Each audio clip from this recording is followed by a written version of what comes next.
Hello friends, this is Mike from Wright, and this is the explanations video for SAT 2's Writing and Language section, passage number 3, question 31. Now, you're going to encounter this question in the very first sentence of the second paragraph. And the reason for that is that the first thing you should notice as you start this paragraph is this number 1 right here. They only ever do this numbering the sentences thing when they're going to ask a logical sequence question about either the sentences in this paragraph, or here each of these sentences is number, or sometimes they'll number each of the paragraphs in a passage, and that's a clue that they're going to ask a logical sequencing question about, like, where should we put this whole paragraph? Now, when you see this clue that there's a logical sequence question coming, what you want to do is immediately go find that question so you can keep the question in the back of your mind as you're reading the paragraph. So let's do that.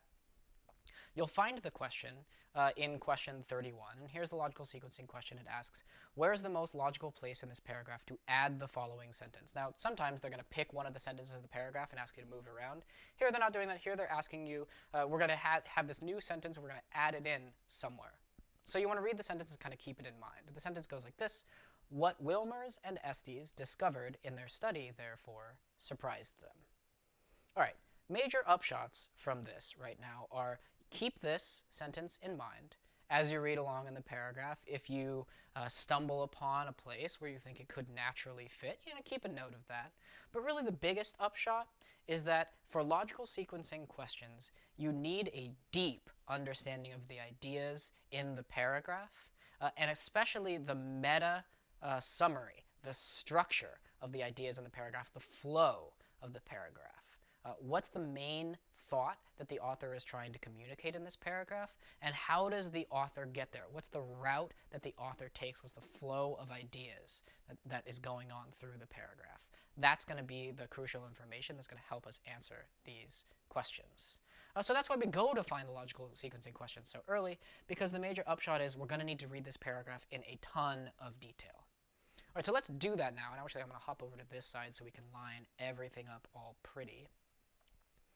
Here, this is good. You can see everything all at once. We're just going to work our way through this entire paragraph, gaining a complete understanding, as though this were a reading passage, or even more detailed than that, of the meanings of all of these sentences and the claims and everything in this passage. Okay, so starting at the top. What was less well known, until recently at least, was how this relationship among sea otters, sea urchins, and kelp forests might help fight global warming. Now, in the previous paragraph, and you can look at the explanations for the video explanations for questions in the previous paragraph, we were introduced to the concept that otters help kelp by eating urchins. Kelp is eaten by urchins, and that's bad, but the otters come in and they eat the urchins, so there's fewer urchins to eat the kelp, so the more otters there are, the better off kelp is. And now this paragraph is starting off by drawing a link between that whole dynamic, the whole otters helping kelp dynamic, and fighting global warming. This relationship helps fight global warming. All right, now we're going to explain how it does that. The amount of carbon dioxide in the atmosphere has increased 40%. And then here, question 26, and spoiler alert, the answer to question 26 is we should make the addition. And here, the addition in 26 says, the amount of carbon dioxide in the atmosphere has increased 40% since the start of the Industrial Revolution, resulting in a rise in global temperatures. Now that establishes the link between a rise in CO2, so CO2 is going up, and the fact that the rising CO2 results in a rise in global temperatures. So there's a link here between rising CO2 and global warming. CO2 going up causes global warming. Here's the CO2 up. Sentence 3, a recent study by two professors at the University of California, Santa Cruz, Chris Wilmers and James Estes, suggests that kelp forests protected by sea otters can absorb as much as 12 times the amount of carbon dioxide from the atmosphere as those where sea urchins are allowed to devour the kelp. Now, throughout this entire read-through, realistically, if this is your first read-through of the paragraph, you're stopping and you're answering grammar questions along the way. And here, you're going to have answered every single question from this paragraph before you actually answer question 31. But here, we're going to assume that you've answered every single grammar question so far. And so, for example, in this sentence, we're going to know that the answer to 27 is suggests that without the comma, and the answer to 28 is devour. Devour is the right word. So let's think about what this sentence means. A recent study by two professors at the University of California, Santa Cruz, these two people, Chris and James, suggests that kelp forests protected by sea otters can absorb as much as 12 times the amount of carbon dioxide from the atmosphere as those where sea urchins are allowed to devour the kelp. This is a study where otters and forests, when they get to work together, the kelp forests that are protected by otters, absorb hella CO2.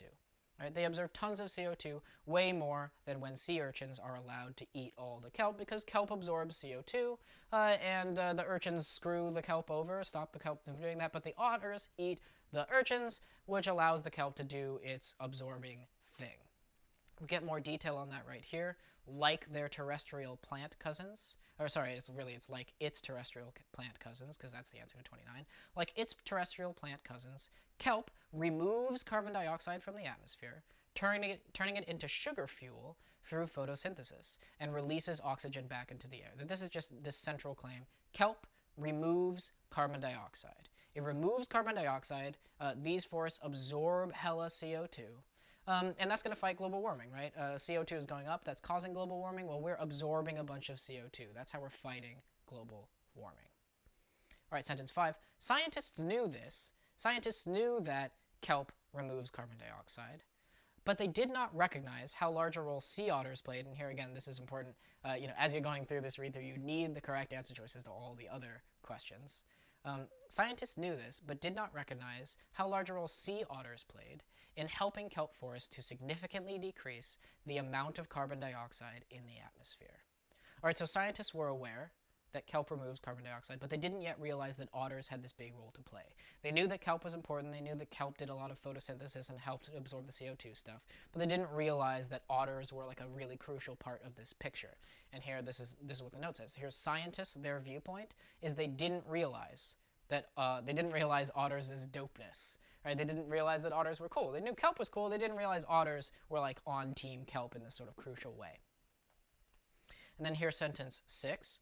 Far from making no difference to the ecosystem, the presence of otters was found to increase the carbon storage of kelp forests by 4.4 to 8.7 megatons annually, offsetting the amount of carbon dioxide emitted by 3 million to 6 million passenger cars each year. So this is like the explication of otters' dopeness. Scientists didn't realize otters were super dope. Well, they're super dope. The presence of otters was found to increase carbon storage of kelp forests by, a lot of megatons. I don't know how much a megaton is, but like a ton is a lot and mega is a lot. So lots of megatons sounds like a lot to me. And, if you didn't realize it enough that it was a lot, well, that's 3 million to 6 million passenger cars every year. That's a lot of millions. And so here, scientists, they didn't realize otters' dopeness, but then they did realize that otters are 3 to 6 million dopenesses. All right? These are my notes for this paragraph. All right, let's return now to the question and think sort of critically about like what the sentence says and what clues inside the sentence point us to one part of this paragraph or another. So there's a lot to break down in this sentence. So we're wondering where should we put it, and the sentence is, what Wilmers and Estes discovered in their study, therefore, surprised them. All right, now there's a couple key clues in this sentence itself that are going to tell us where it should go, the sort of before clues and after clues. And this is going to be pretty common in these logical sequencing questions. There are going to be objective reasons why the sentence has to go at least after this point or at least before this point, etc. We're going to break all those down now. The first clue is that we're referring to Wilmers and Estes as though we already know who they are. That is to say, we've already introduced them. So this sentence, wherever it comes, needs to come at least after the point at which we've introduced them. And to get a better understanding of this, if I'm telling you a story about my friend Stephanie, I need first, because you guys don't know Stephanie, maybe some of you know Stephanie, I don't know, she's pretty popular, but I can't just start the story by being like, oh man, Stephanie's so crazy, what she did was so crazy.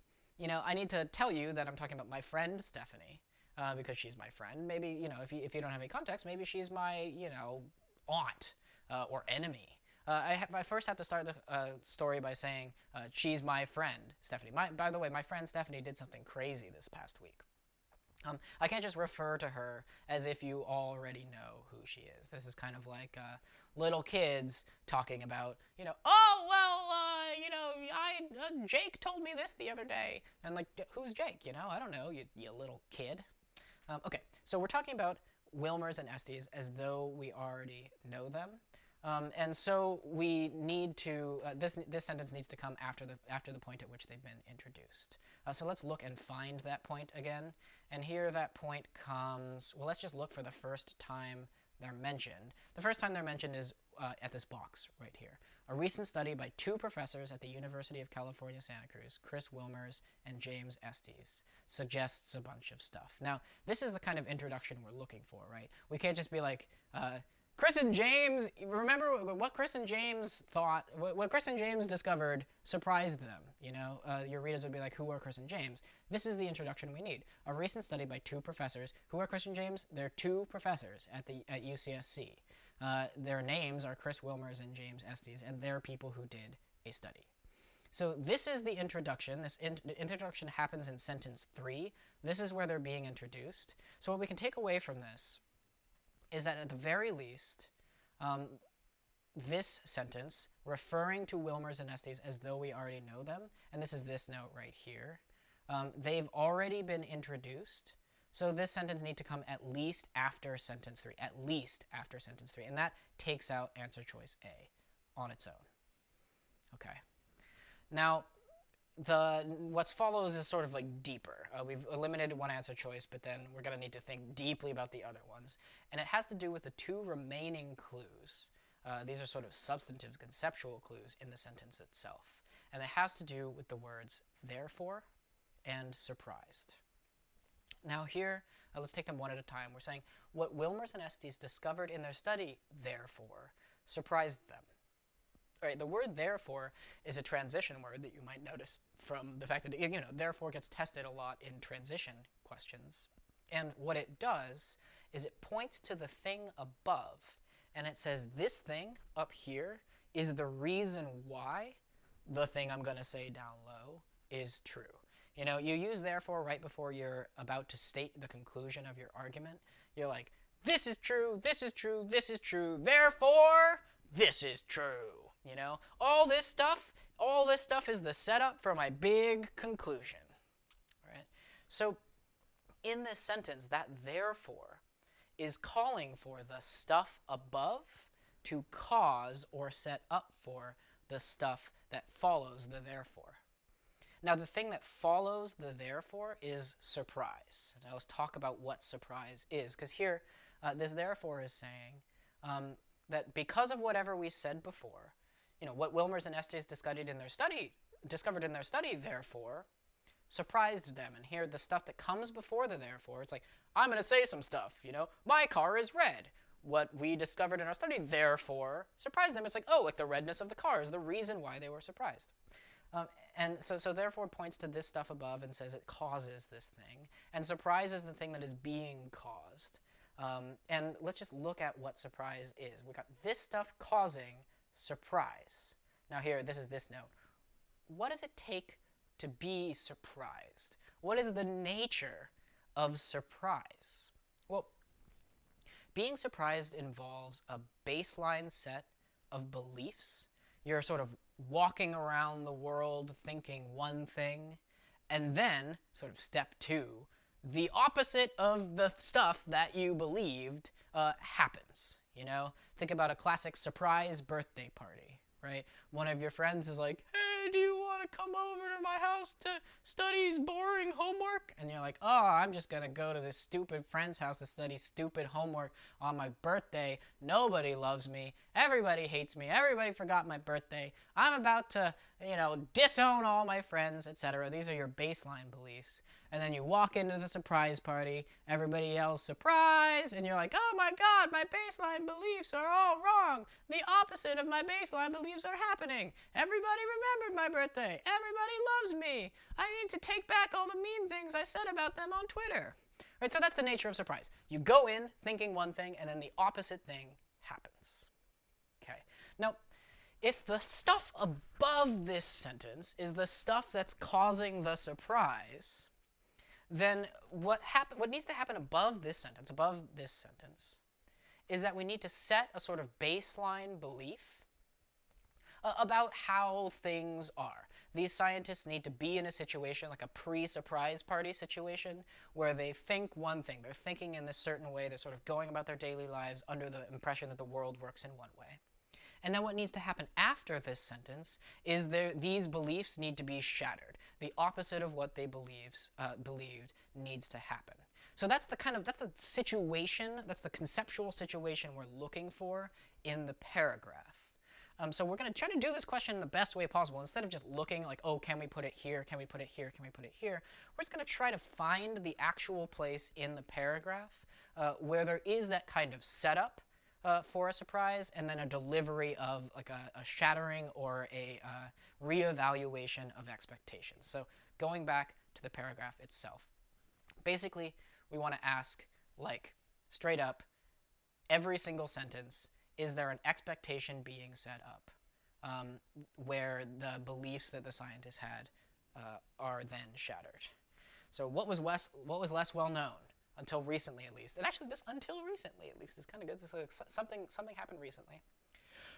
What was less well known until recently, at least, was how this relationship among sea otters, sea urchins, and kelp forests might help fight global warming. But actually, you know what? I'm going to skip all the way down because we know from the other clue that this sentence needs to come after all of this, after at least sentence 3, because we know that Chris Wilmers and James Estes have to be introduced before our sentence. So actually, yeah, let's skip down to sentence 4. Or actually, well, yeah, to sentence 3, because maybe it goes after sentence 3. A recent study by 2 professors at the University of California, Santa Cruz, Chris Wilmers and James Estes, suggests that kelp forests protected by sea otters can absorb as much as 12 times the amount of carbon dioxide from the atmosphere as those where sea urchins are allowed to devour the kelp. All right, so now we want to say, so here's this recent study that suggests that otters and kelp forests absorb lots of CO2. And the question is, and actually I'm just going to, let's see if I can do this. Can I just put our question right in here? Oh, I can. That's nice. That's nice. Okay. So our question is, can we put the sentence, what Wilmers and Estes discovered in their study, therefore, surprised them? And here, it's too soon. Too soon. Hashtag too soon. A recent study by 2 professors, these two dudes did a study that suggested something. What they discovered, therefore, surprised them. And now here, this is really where there's no expectations that are being set up that would indicate surprise. Which is just to say, if I'm saying, these 2 dudes did a study, therefore, their results surprised them. There's no baseline set of expectations there that would cause a surprise. There's nothing about the act of doing a study that makes it obvious that they would be surprised by the results. It's not like every single time you do a study, you're then surprised by your results.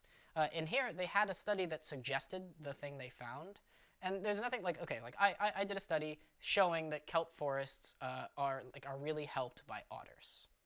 There's nothing about that fact that would mean that that result is necessarily surprising. And then here, in the thought that follows is not surprising based on this. If we thought that otters help kelp forests, and here the next sentence in sentence 4 says, like its terrestrial plant cousins, kelp removes carbon dioxide from the atmosphere, turning it into sugar fuel through photosynthesis, and releases oxygen back into the air. This fact is not surprising. This is just explaining what's going on.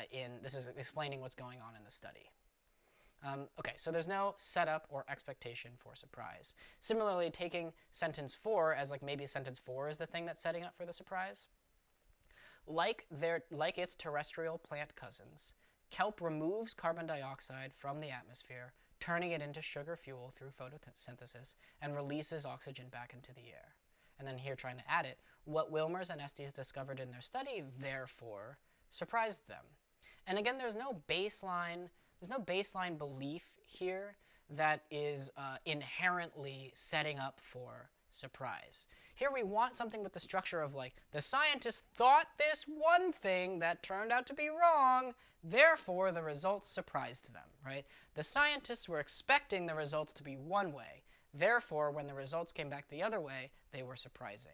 Now here, like terrestrial plant cousins, kelp removes carbon dioxide and releases oxygen back into the air. If this said the scientists thought that kelp didn't remove carbon dioxide and then it turned out that it did, that would be a setup for a surprise. But here, this is a fact, this is a baseline set of beliefs that is never proven wrong. It's never countervened. It's just, this is just a sort of baseline fact. This is like, you know, Mike knew it was his birthday. Therefore, the surprise birthday party surprised him. Like, it wasn't the fact that I knew it was my birthday that made it surprising. It was the fact that I thought that nobody remembered my birthday that was surprising. Okay, now let's look at sentence 5, and this is really where it's going to come down to the wire. All right, and actually here another additional reason why sentence 4 is really not setting up for a surprise is the beginning of sentence 5 saying, scientists knew this. Here we're talking about, like their terrestrial plant cousins, kelp, like its terrestrial plant cousin, kelp removes carbon dioxide.